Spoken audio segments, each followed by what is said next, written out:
እንደምን አድራችኋል የዴሊ ፎረም ቤተሰቦች።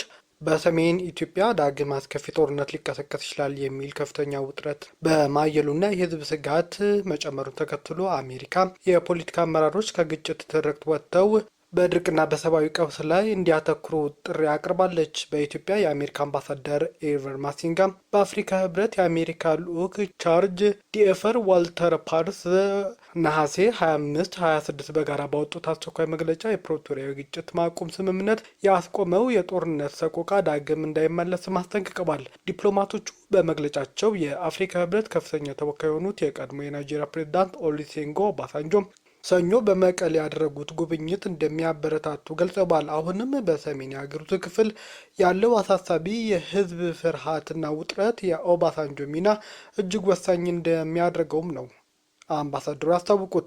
ይህ ዓለም አቀፍ ማህበረሰብ በክልሉ ያለውን የሰላም ስምምነት አተገባበር መጓተትና የጦርነት ነጋሪት ጉሰማ በከፍተኛ ትኩረት እየተከታተለ መሆኑንም አሳውቀዋል። አመራሮቹ ህዝቡን ከጦርነት ስጋት ነጻ አድርገው በድርቅ ለተጎዱ ማህበረሰቦች አስቸኳይ መፍትሄ ማምጣት ሲገባቸው በተቃራኒው የፖለቲካ ሽኩቻ ውስጥ መግባታቸው አሜሪካ አጥብቃ ትቃወማለች ብለዋል። መግለጫውም የተባበሩት መንግስታት ድርጅት አስተባባሪ ኦዞኒያ ኦጆያሎን ጠቅሶ እንዳብራራው ሁሉም አካላት በድርቅ አደጋው ላይ ማተኮር ሲገባቸው እንዲህ አይነት የጦርነት ስጋቶች ውጥረት መግባታቸው ትክክል አይደለም ብለዋል። ተፈናቃይ ዜጎች በደህንነትና በክብር ወደ ቀያቸው እንዲመለሱ ወደ መደበኛ ስራቸው ህይወታቸው መመለስ የሁሉም አመራሮች ቀዳሚ ዓላማ ሊሆን እንደሚገባ አሳስበዋል። ለዚህም በፖለቲከኛ በኩል መደራደርና የጋራ መግባት ግድ መሆን አለበትም ብሏል። አሜሪካ በቀጣይ የኢትዮጵያ ህዝብ የወደፊት ዕጣ ፈንታ በሚወስኑ በዚህ ወሳኝ ጉዳይ ዙሪያ ከቀድሞ ፕሬዝዳንት ኦባሳንጆ ጋር በቅርበት ለመስራት እንደተዘጋጀችም ተነግሯል። የዚህ መግለጫ መውጣት በሰሜን ኢትዮጵያ ውስጥ የሚገኙ ፖለቲካሎች ካሉበት መካረር ውስጥ ለህዝቡ ሰላምና ሰብአዊ እርዳታ ቅድሚያ እንዲሰጡም ቀጥተኛ ትዕዛዝ ሊሰጥ የሚችል ነው ተብሎም ተስፋ ተጥሎበታል። ህወሓት በበኩሉ ከፌዴራል መንግስት ጋር ለመደራደር ቅድመ ሁኔታ ማስቀመጡ ተነግሯል። የቀድሞ የናይጄሪያ ፕሬዝዳንት ኦሉሴጉን ኦባሳንጆ መቀሌ ውስጥ ስልጣን በኃይል ከያዘ ተብሎ ከሚጠራው የህወሓት ኃይል ጋር ዋና ፕሬዝዳንት ደብረጽዮን ገብረ ሚካኤል ጋር ባደረጉት ውይይት አስተዳደሩ ከፌዴራል መንግስት ጋር ለመወያየት ቅድመ ሁኔታዎች ማስቀመጡን ገልጠዋል። ቅድሚያ ሁኔታዎች ፌዴራል መንግስት በትግራይ ላይ ጥሎታል ያለውን የኢኮኖሚ ማዕቀብ እገዳ ማንሳት፣ ወታደራዊ ከበባ ማቆምና ውጥረት ማርገብ አለበት። የትግራይ ግዛቶች ቀድሞ ወደ ነበረበት መመለስ አለባቸው። ተፈናቃዮች ደህንነታቸው፣ ክብራቸው በተጠበቀ መንገድ መመለስና የህወሓት ፖለቲካዊና ህጋዊ ሰውነት መመለስ አለበት የሚል ቅድመ ሁኔታ አስቀምጧል።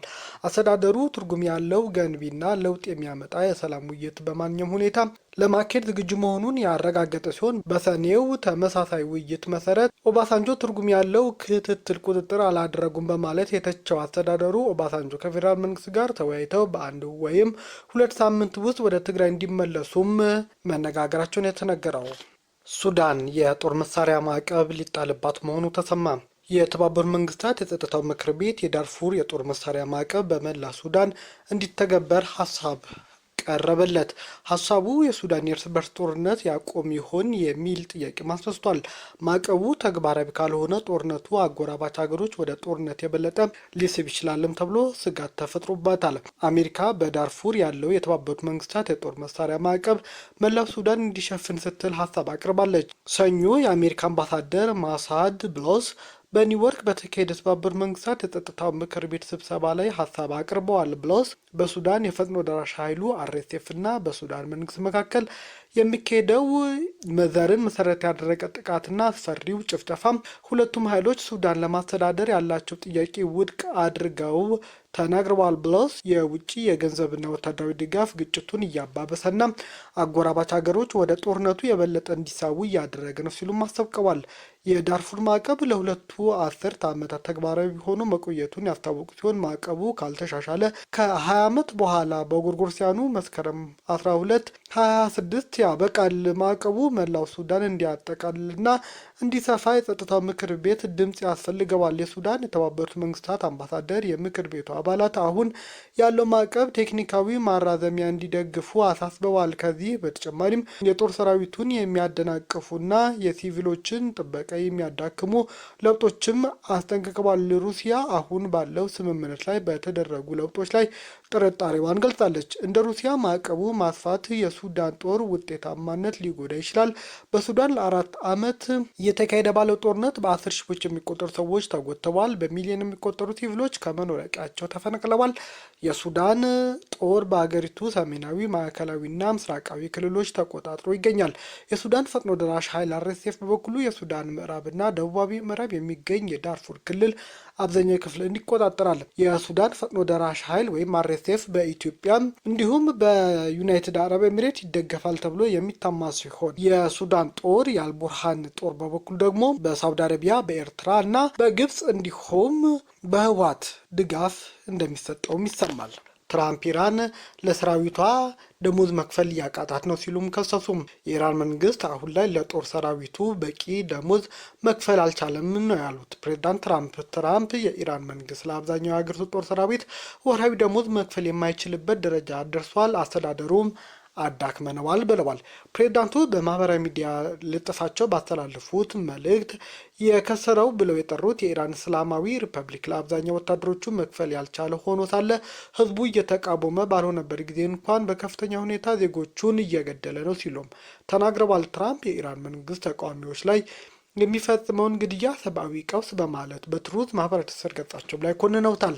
ኢራን ውስጥ በተቃዋሚዎች ላይ የሚፈጸም ያሉት ግድያ ከፍተኛ ሰብአዊ ቀውስ ስለሆነ አሁኑኑ መቆም አለበትም ብለዋል። ከኢራን ጋር ለወራት በተካሄደ ጦርነት ያለመውን ማሳካት ያልቻለው የአሜሪካ ፕሬዝዳንት ዶናልድ ትራምፕ መንግስት ግዙፍ የምጣኔ ሀብት እቀባ ዘመቻ በኢራን ላይ መጀመሩን ያስታወቀ ሲሆን ፕሬዝዳንቱ ኢራን ሙሉ ለሙሉ ትፍረከረካለች ሲሉም ነው የዛቱት። ታዲያ ከዚህ ማዕቀብ ጋር በተያያዘ ቀጥታ ቻይናን ይነካል ቢባልም ቻይና የአሜሪካ ማዕቀብን እንደማትቀበል አስታውቃለች። ቻይና ያላትን የምጣኔ ሀብት ጥቅሞችን አሜሪካ በኢራን ላይ ከጀመረችው የኢኮኖሚ ዘመቻ እንደምትከላከል አስታውቃለች። አሜሪካ ከኢራን ጋር የንግድ ግቦችን ባላቸው ተቋማት፣ ባንኮችና ሀገራት ላይ ማዕቀቦች በመጣል እንደምትቀጣ ማስታወቋን ተከትሎ ነው ቻይና አቋሟን የገለጸችው። የቻይና የአንድ ወገንና ህገወጥ ማዕቀቦች እንደምትቃወም በተደጋጋሚ አስታውቃለች። ለዚህም ቻይና እየተካሄደ ያለውን ሁኔታ በቅርበት እየተከታተልኩ ነው ያለች ሲሆን ጥቅሜንና መብቴን ለማስከበር አስፈላጊ የሆኑ እርምጃዎችን በግሌ ወስዳለሁ ብላለች። ቻይና የቻይና ውጭ ጉዳይ ሚኒስቴር ቃል አቀባይ ሊጆን ጨምረውም ቻይና ከኢራን ጋር ያላትን ትብብር በዓለም አቀፍ ህግ ማዕቀፍ ስር የሚካሄድ በመሆኑ ጣልቃ ገብነት ፈጽሞ እንደማትቀበል አስታውቀዋል። ቻይና ከአሜሪካ ጋር ለወራት በዘለቀ ጦርነትና በ10 ዓመታት ፍጥጫ ውስጥ የምትገኘው ኢራን ትልቋ የንግድ አጋር ነች። የአሜሪካ የገንዘብ ሚኒስቴር ስኮት ቤስት እስካሁን ከታዩት የከፋሉት ምጣኔ ሀብታዊ ጫና በኢራን ላይ ተግባራዊ ለማድረግ የያዙትን እቅድ ሰኞ ዕለት ይፋ አድርገዋል። ከዚህ ጋር ተያይዞ የኢራን የነዳጅ ምርቶች ትልቋ ገዢ የሆነችው ቻይና እንዲሁም ባንኮቿና ተቋማቷ ከኢራን ጋር ባላቸው የንግድ ግንኙነት የተነሳ በአሜሪካ ማዕቀብ ሊጣልባቸው ይችላል ተብሏል። የአሜሪካ ባለስልጣናት የአሜሪካንን ማስጠንቀቂያ በመጣስ ከኢራን ጋር የንግድና የገንዘብ ልውውጥ የሚያደርጉ ወገኖች ከዶላር ግብይት ውጪ እንዲሆኑ በማድረግ ምጣኔ ሀብታዊ እቀባ ይጣልባቸዋል ሲሉም ነው ያስፈራሩት። ኢራን በበኩሏ ግን ለአሜሪካ ኢኮኖሚያዊ ማዕቀብ ሙሉ ዝግጅት ማድረጓንም አስታውቃለች። አሜሪካ በኢራን ላይ ኢኮኖሚያዊ ዲዴይ ስትል የጠራችው እርምጃ መውሰድን እንደጀመረች ካስታወቀች በኋላ ኢራን ይህን ሰፊ ማዕቀብ ለመመከት አስፈላጊው ቅድመ ዝግጅት የ2 ዓመት እቅድ አዘጋጅቻለሁ ብላለች። የአሜሪካ ግምጃ ቤት ኃላፊ ስኮት ቤስት ሰኞ ዕለት በሰጡት መግለጫ እስካሁን ከተወሰዱ ትልቁ የፋይናንስ ማዕቀብ በኢራን ላይ ተጀምሯል ብለዋል። ለዚህ እርምጃ ምላሽ የሰጡት የኢራን ኢኮኖሚ ሚኒስትር አሊ ማዳንዛዴህ ቴህራን ለአሜሪካ ማዕቀቦች ሙሉ በሙሉ ዝግጁ መሆኗን ተናግረዋል። አዲሱ የአሜሪካ እርምጃ ይፋ ያደረጉት ግምጃ ቤት ኃላፊው ቤስ ከኢራን ጋር የፋይናንስ ግንኙነት የሚያደርግ የትኛውም አገር እንደሚገለል ተናግረዋል። ከኢራን ጋር የንግድ ልውውጥ የሚያደርግ ባንኮችና ተቋማትም ግንኙነታቸው ለማቋረጥ ፈቃደኛ ካልሆኑ ከአሜሪካ መገለል ይደርስባቸዋል ብለዋል። የግምጃ ቤት ኃላፊው ይህ ከፍተኛ የኢኮኖሚ እርምጃ ኢራን ላይ ገመዱ የሚያጠብቅ እንዲሁም በሁሉም የገቢ ምንጭ የሚያግድ እንደሆነም ተናግረዋል። የኢራኑ የኢኮኖሚ ሚኒስትር አሊ ማዳንዛዴህ ግን መንግስት ዝግጁ ነበር፣ እነዚህ ክስተቶች ለማስተናገድ የ2 ዓመት እቅድ አለው ሲሉም ለሀገሪቱ መገናኛ ብዙሃን ተናግረዋል። ኢራን እነዚህ እቅዶች ለመተግበር ለረጅም ጊዜ ስትጠብቅ እንደነበር አስታውቀዋል። እኛ የራሳችን መሳሪያዎች አሉን፣ ጨዋታው እንዴት እንደምንጫወት እናሳያቸዋለን ብለዋል። የአሜሪካ የኢኮኖሚያዊ እርምጃ የሚመሰረተው በኢራን የንግድ አጋሮች ላይ በመሆኑ ውጤታማ የመሆኑ ጉዳዩ ጥያቄ እንደሚያስነሳም የምጣኔ ሀብት ባለሙያዎች ተናግረዋል። የኢራን ከፍተኛ ነዳጅ ገዢ የሆነችው ቻይና ከዚህ ቀደም አሜሪካ የጣለችን ማዕቀቦች ችላ በማለት ከቴህራን ጋር የንግድ ግንኙነቷን ማጥበቋ ይታወሳል። በሌላ በኩል ደግሞ ሌላኛው የኢራን አገር የሆነችው የተባበሩት አረብ ኤምሬትስ ከሀገሪቱ ጋር ያላትን ሁሉም የፋይናንስ ግንኙነቶች እንደምታቋርጥም ባለፈው ሳምንት አስታውቃ እንደነበር ይታወሳል። ሩሲያ እንግሊዝን ልትመታ እንደሆነ አስጠነቀቀች። የእንግሊዝ የድሮን ፋብሪካዎች በማይታወቁ አካላት ጥቃት ሊፈጽምባቸው እንደሚችልም ነው ሩሲያ አስጠነቀቀችው። የዩናይትድ ኪንግደም ብሪታንያ ሰራሽ ሚሳኤል ንድፎች ለዩክሬን ለመስጠት ቃል በመግባቷ በድሮን ማምረቻ ፋብሪካዎች ላይ በማይታወቁ አካላት በከፊል ወታደራዊ የሆኑ ምላሽ ሊሰጥ እንደሚችልም የቀድሞ የሩሲያ ምክትል የውጭ ጉዳይ ሚኒስትር ተናግረዋል። አንድሬ ፌድሮቭ ለቢቢሲ እንደተናገሩት ዩክሬን በሀገሪቱ ውስጥ ረዥም ርቀት ተወንጫፊ የጦር መሳሪያ እንድታመርት ያስችላል የተባለው የብሪታንያ ሰራሽ የሚሳኤል ንድፍ ለመስጠት መስማማቷ እንግሊዝን አስጠንቅቀዋል። በሩሲያ ቴሌቪዥን አስተያየታቸው በመስጠት የሚታወቁት የክሬምሊን ደጋፊ ፌድሮቭ ፕሬዝዳንት ፑቲን በዩኬ ላይ እርምጃ እንደሚወስዱ ከፍተኛ ጫና እየተደረገባቸው እንደሆነም ተናግረዋል። ጫናው ከጋዜጠኞች ከሚዲያ እና ከህዝብ አስተያየት የመጣ እንደሆነም የቀድሞ ሚኒስትሩ ገልጸዋል። ከፊል ወታደራዊ ምላሽ ምን ማለት እንደሆነ የተጠየቁት ፌድሮቭ ለዩክሬን ድሮን በሚያመርቱ ተቋማት በፋብሪካዎች ላይ የሚፈጸም እንደሆነም አስታውቀዋል። እነዚህ ተቋማት ሊጠቁ የሚችሉት በሩሲያ ሳይሆን በሌሎች ባልታወቁ አካላት እንደሆነም ገልጸዋል።